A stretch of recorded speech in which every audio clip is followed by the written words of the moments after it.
Hi, I'm Rob Sakalas. Welcome to my series that helps you escape becoming average after graduation. If you missed it, this is episode 3. Go watch episode 1 first. I suggest you start there. But throughout all these episodes, what I'm going to be talking about is how do you create the habits you need to succeed and join the top 10% of the country. This one's going to be a little bit different because it's not really about a habit. It's about a mental attitude that you have to have, and that is one of resilience. The reason you need this is that life is absolutely sometimes a 4-letter word. You've got to be prepared. You have to be ready to move forward when things don't go your way.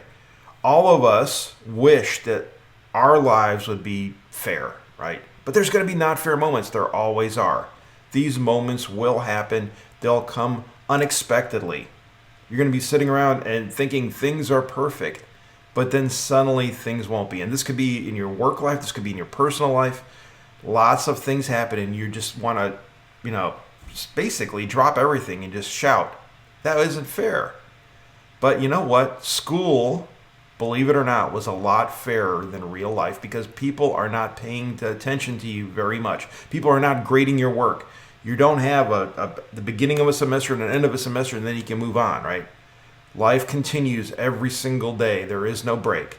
And these things are going to happen. One of the worst, by the way, is this idea that always exists in every complex organization. There's always hidden Darth Vaders that you don't know about or you may not know about.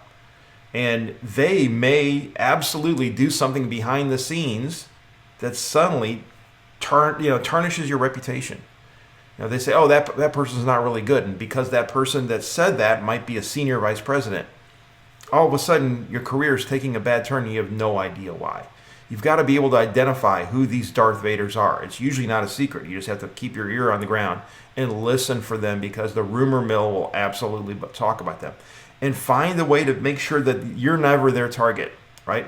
But the truth is you never catch all of them. Something will happen. I wish that we didn't live a life in obscurity, but often we do because evaluations are something that most people don't see. You get evaluated by your manager, you get stuck in your HR file. Nobody pays attention. They're all worried about their own shit. That's reality.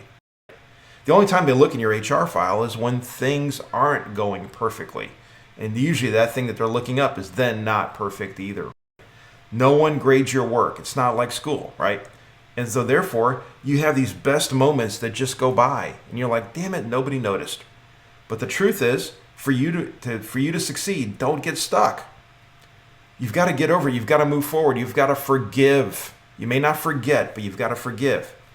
The whole idea is that you're only hurting yourself if things don't go your way and suddenly you get stuck. This happened to me. I had just had a great sales year. I'd killed it. I made my numbers. I actually made above my numbers, so I was qualified for the award trip in Paris. I got the letter. Congratulations, you're going to Paris. The next day I got laid off. And I'm like, WTF?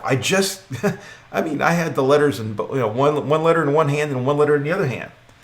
But after doing some investigation, I realized that the company had laid off everybody that had not been there 5 years because they didn't want to get sued for age discrimination or anything else, right? So they just laid off an entire class of people based on the number of years served.